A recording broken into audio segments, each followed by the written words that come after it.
अस्सलामु अलैकुम वरहमतुल्लाहि वबरकातुहू। हमारे मुल्क में रोज़ाना सौयों कत्ल होते हैं। आप अखबार उठा के देखो तो शायद ही कोई एक आध पेज खाली हो, वरना हर पेज पर 3 से 4 खबरें आपको ऐसे मिलेंगी कि फ़लाँ ने फ़लाँ को कत्ल कर दिया। क्योंकि जब कोई इंसान दूसरे को कत्ल करता है ना, तो वो नफ़रत की आग में इतना जल रहा होता है, आपसी लड़ाई में, आपसी रंजिश में इतना वो जल रहा होता है कि उसका कोई धर्म बाकी नहीं बचता। लेकिन जब कत्ल करने वाला कोई मुसलमान हो और जिसको कत्ल किया गया है वो हिंदू हो, तो फिर आप देखो सोशल मीडिया पर किस तरह से हंगामा किया जाता है और मेन स्ट्रीम मीडिया के ज़रिए उसको कैसे मुसलमानों से, इस्लाम से जोड़ा जाता है। कुछ दिन पहले दिल्ली में जो घटना हुई थी आफ्ताब की, तो उसको कैसे लव जिहाद से, कुरान से, मुसलमानों से जोड़ा गया और घंटों फिर इस पर डिबेट भी चली। ये बहुत ही अफसोस की बात है, क्योंकि जो कत्ल करने वाला होता है वो कत्ल करते वक्त ये नहीं देखता कि सामने वाला कौन है। क्योंकि ख़ुद हर कम्युनिटी में आप देखो, एक मुसलमान रोज़ाना जब लड़ाइयाँ होती हैं तो कई ख़बरें ऐसी भी मिलेंगी कि मुसलमान को ही कत्ल कर दिया, हिंदू ने फ़लाँ हिंदू को ही कत्ल कर दिया, दोस्त ने दोस्त को ही कत्ल कर दिया। क्योंकि कत्ल करने वाला दुश्मनी में जल रहा होता है, फिर उसका मज़हब दुश्मनी बन जाती है, इंतकाम बन जाता है, उसका कोई धर्म बाकी नहीं बचता। अब कल एक ऐसी घटना, एक ऐसी ख़बर मैंने पढ़ी कि दिल दहल गया। सोचने पे मजबूर हो जाते हैं हम लोग जब इस तरह की खबरें पढ़ते हैं कि आखिर इंसान इंतकाम की आग में और दुश्मनी की आग में किस हद तक पहुंच जाता है।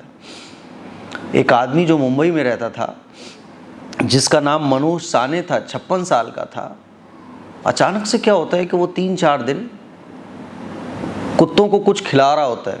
तो सोसाइटी के लोगों ने देखा कि यार ये अचानक से, कभी इसने कुत्तों को कभी कुछ नहीं खिलाया, कुत्तों को देखता भी नहीं था ये, लेकिन ये 3-4 दिन से कुत्तों को खिला क्या रहा है। तो पड़ोसियों ने थोड़ा सा और नोटिस किया तो घर के अंदर कुछ सस्पिशियस लगा, कुछ मशकूक तो लगा। तो उन्होंने पुलिस को इत्तला दी। पुलिस जब आई और पुलिस ने रूम में आके जब छानबीन की तो पता चला कि मनोज साने ने अपनी पार्टनर, जिसके साथ वो लिव इन रिलेशनशिप में रह रहा था, जिसका नाम था सरस्वती बैद, इसके साथ ये रह रहा था और ये 32 साल की थी। इसका इसने कत्ल किया, मनोज साने ने। और कत्ल ही नहीं किया, बस कत्ल करने के बाद आरी से उसके टुकड़े किए। अब बॉडी को छुपाए कहाँ, तो उसने पता है क्या किया, बॉडी के टुकड़े करने के बाद मिक्सी में उसको कुचला और कुकर में उसको उबाला और रोज़ाना वो कुत्तों को वही गोश्त खिला रहा था अपनी लिव इन रिलेशनशिप में रहने वाली पार्टनर का। आधा धड़, ऊपर का जो धड़ था वो उसने बिल्कुल गायब कर दिया था, कुत्तों को खिला चुका था। पुलिस ने जब कमरे की जांच करी तो पुलिस को नीचे का धड़ मिला और फिर मनोज साने को गिरफ्तार किया गया। लेकिन आप देखें इस खबर पर ना तो कोई डिबेट है कि भाई आखिर इस तरह के कत्ल हमारे माशरे में क्यों होते हैं, इस पर डिबेट नहीं होगी। यही मनोज साने की जगह अगर कोई मुस्लिम होता ना, तो फिर इसको मुसलमानों से जोड़ा जाता, कुरान से जोड़ा जाता, इस्लाम से जोड़ा जाता। हालांकि कत्ल करने वाले का कोई धर्म बाकी नहीं बचता है, उसका धर्म फिर इंतकाम बन जाता है। लेकिन अफसोस की बात है, कातिल होता है और जिसने उसको कत्ल किया होता है, तो ये कत्ल जो है ना हर मज़हब के अंदर जुर्म है।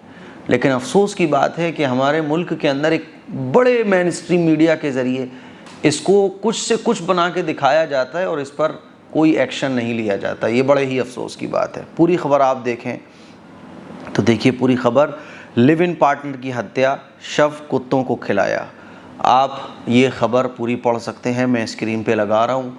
और एक मैसेज मुझे ये भी देना है कि लिव इन रिलेशनशिप में रहने वाली जो लड़कियाँ हैं, जो अपनी फैमिलीज़ को छोड़कर लड़कों के साथ रहती हैं, वो महफूज नहीं हैं।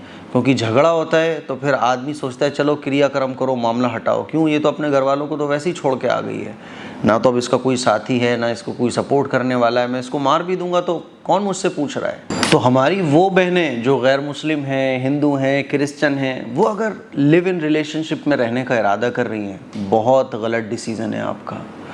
अपने घर वालों की मर्ज़ी के साथ अपने घर वालों को खुश करके निकाह करो, शादी करो, मैरिज करो, ठीक है, विवाह करो, इसी में तुम्हारी सलामती है। और मैं अपनी तमाम ही मुस्लिम बहनों से कहना चाहता हूँ कि अल्लाह और अल्लाह के रसूल के ख़िलाफ़ कोई भी काम ऐसा मत करो जिससे अल्लाह और अल्लाह के रसूल की नाफरमानी होती हो, वरना दुनिया में कभी सुख नहीं पाओगे। तो ये बड़े अफसोस की ख़बर है, रोंगटे खड़े हो जाए और कि इंसान किस तरह का जानवर बन गया है। जानवर भी इस तरह की दरिंदगी नहीं करते।